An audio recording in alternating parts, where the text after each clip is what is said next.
تبارك الذي نزل الفرقان على عبده ليكون للعالمين نذيرا۔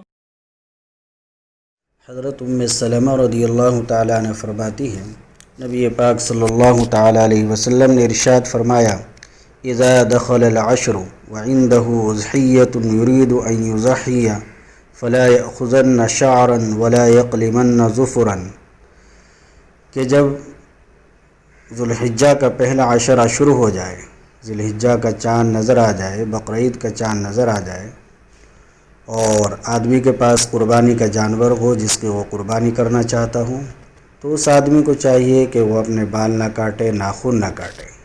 مستحب یہی ہے کہ جب قربانی کرنے کا ارادہ ہے تو قربانی کے جانور سے پہلے جب تک قربانی نہ کر لے اپنے بال اور ناخن 10 دن تک نہ کاٹے۔